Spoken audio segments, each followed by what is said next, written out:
Yes. Mm-hmm. Okay. All of them. Oh, yeah, I have one. Yeah. Well, great. And then myself. Well, I'll do my best. I've got some time to kill. Ooh, have I not heard of this? Negative reviews. And like most things in my life, I'm gonna brazenly ignore signs that I shouldn't do something and then do it.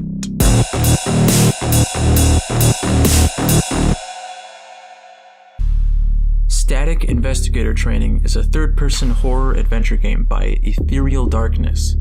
It takes place at the real-life Houghton Mansion, a place you can actually go if you want to. It is a Masonic temple now, but you could go there. It exists, in a fashion. The building is said to be haunted by the Houghton family, who died mostly in a car accident. Julie Masters is a young woman who recently joined an organization called Berkshire Paranormal. She shows up and is introduced to what I assume are the only members of Berkshire Paranormal, Lindsay and Nick. Lindsay watches over Julie on cameras and talks to you through an earpiece. She doesn't give a whole lot of insight, and for the most part just trades these dry, sardonic quips with Julie. Hey. Witty. Smartass. Touché. Nick is awesome. Just look at this guy. Let's see what we have in our toy box. He's the best. This game stays true to its title because the entirety of the game really is a training exercise. There isn't some large plot at foot. It plays out like a pretty average day in the ghost hunting business. I mean, sure, there are ghosts, but you're never in danger. There isn't a threat or a mystery that any character has a personal stake in, other than curiosity. And once it feels like you're making some headway, it's over. The whole arc feels more like a demo of a larger game, the tutorial level before you actually start playing.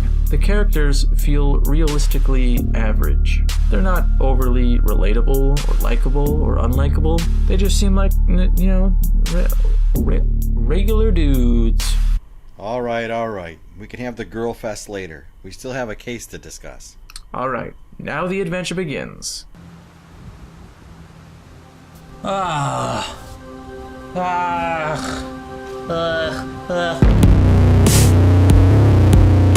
Static was clearly made with a basic knowledge of what most point-and-click adventure games feature as far as gameplay, and does its best to model after them. Julie can be controlled with either the mouse or the keyboard. You've got an inventory, and you can examine things to hear some dialogue about them, regardless of importance. Before you get started, you are allowed to pick from a box of ghost hunting tools. Pretty standard fare. You got your EMF reader, your night vision camera. You can only carry 3 of these, however, but it doesn't really matter which ones you pick. They have no bearing on the story or the gameplay. They're there for fun. Choosing the camcorder lets you record little snippets of ghost footage, and the EMF reader goes They function just fine, they just don't serve a purpose is all. You control the course of the dialogue, but really, you don't need to be in control of it. It's not like a branching path conversation like Mass Effect. It may as well be a cutscene. It's all really bland and over-expository, when they're not talking about coffee, that is. We've made sure that coffee is always brewed up for the crew. Coffee is my manna. You can have some more coffee. I admit, I'm looking forward to that. I can't, for the life of me, remember there being anything in the way of puzzles or challenges. One time, there was a tree stump that you have to play like one of those Simon toys. There isn't much to this game at all. You get more action out of a cell phone game. You don't even cover a lot of ground in your investigation. There's the lobby, like 3 rooms, a field, a cemetery, and in case you're some kind of goddamn moron, there are little arrows on the floor to help guide you in the right direction. The gameplay is so minimal that I'd be hard-pressed to find anything more to say about it. Wait, watch, you can do this. Watch.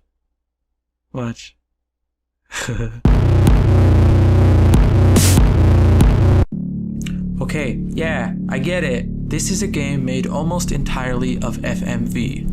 I get it, that's not a thing we see anymore. In the 90s, a lot of developers thought that instead of the slow grind of improving graphics that took decades to get where it is now, We could just take the ultimate shortcut and build games out of photos and videos. In our impatience to make video games as lifelike as possible, it only made sense that we would use real images instead of polygons or pixels. And though it may seem like a shortcut to some, I'm sure making static was an enormous headache. I can appreciate the look of this game. It's got a nostalgic charm to it. And I'd be lying if I said its use of such an outdated medium wasn't one of the main reasons I purchased it.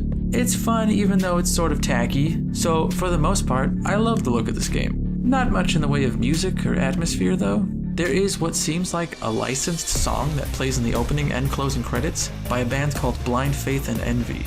I have to assume that the creators of this game knew this band personally, and they are a real band. They have a Facebook page and everything. They have a pretty clear goth industrial vibe to them. That is way too hard for how light and fluffy this game feels. Maybe I'll meet up with someone that I know. It's not bad, not great. Some of their other songs are much less rough than this one. Back on the visuals, some of the backgrounds look a little not good, and Julie's walking animation looks a little silly in larger areas. There are these video clips that show Julie moving to the different areas of the game, and I like the idea of them. But seeing as though this is time not spent playing, they could stand to be a little snappier.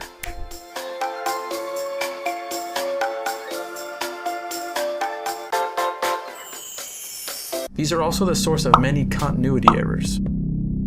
I could do without the little conversation profiles also. I feel like you could just film the actors doing these lines in front of a green screen. The way I see it, you've gone out of your way to make this game out of film. Might as well push it as far as you can. Speaking of the actors, you know, they give such lackluster performances, it almost circles around and becomes absolutely believable. Like nobody's giving nicely written monologues or expressing a great deal of emotion or really saying anything that a normal person wouldn't say.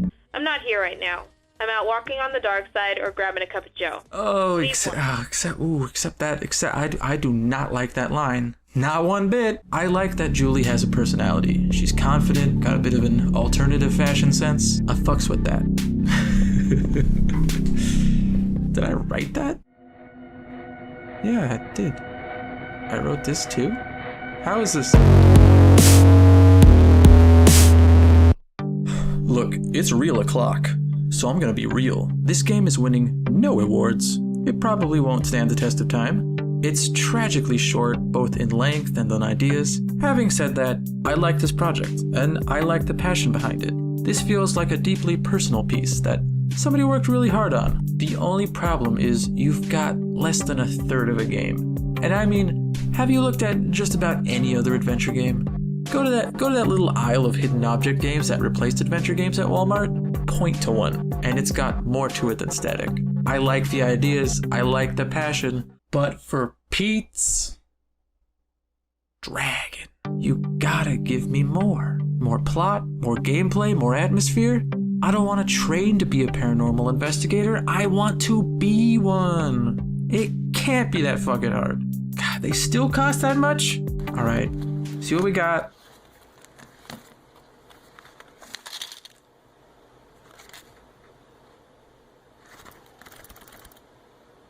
I got a problem.